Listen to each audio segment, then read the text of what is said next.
Hey Bearcats, I'm Nancy. I'm a peer health ambassador here on campus, and I'm reporting from the Health Hub about a topic that's been gaining a lot of attention, Delta-8 THC. You might have seen it in stores or heard people talk about it, but what is it? And how does it differ from traditional cannabis? So let's break it down together. Caitlin, I'm sending it to you. Thanks, Nancy. I'm Caitlin. I'm one of your lead PHAs and a biomedical major here at SAM.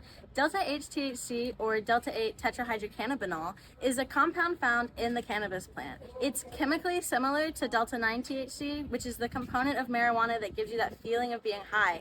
But there's a few small differences. Delta-8 is usually made synthetically in a lab. Delta-8 is known to produce milder effects compared to its cousin Delta-9, which is sometimes referred to as diet weed. However, despite it being less strong, it still binds to the same receptors in the brain, which can cause that high. Thanks, Nancy. Back to you. All right, thanks, Caitlin. So let's talk about the risks. Since Delta-8 THC is not regulated, there's a lack of oversight on product purity, potency, and safety. This means some products may contain harmful ingredients like heavy metals, pesticides, or cleaning supplies. Another risk is dosing. Because Delta-8 is marketed as milder, people sometimes take too much, expecting less intense effects. This can lead to symptoms like dizziness, confusion, or even extreme sedation.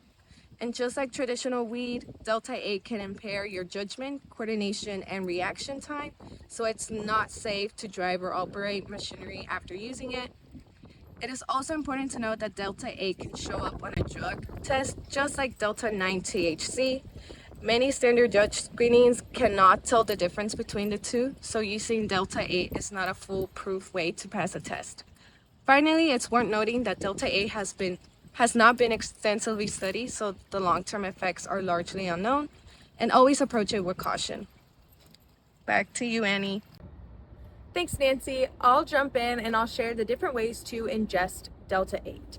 So Delta-8 THC comes in various forms, just like traditional cannabis.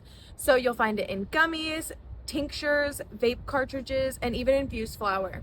Each method will affect how quickly and how intensely you'll feel the effects. So for edibles, just like traditional edibles, these take longer to kick in, up to 2 hours, but the effects last longer.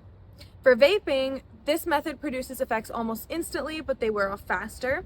And then tinctures, these are liquid drops that you place under your tongue, and they typically work within 30 minutes. I'll pass it to you, Emily. Oh, thanks, Annie.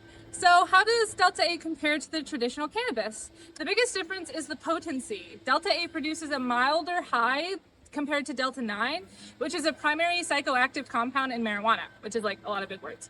But some users report that Delta-8 feels more relaxing and less likely to cause anxiety or paranoia. Another key difference is the legal status. While Delta-9 THC is classified as a controlled substance, Delta-8 is often marketed as a legal alternative, although keep in mind that legal status could change in the future. And I'm gonna pass it off to the Health Hub. Well, Delta-8 may seem like a safer option, there are still risks to consider.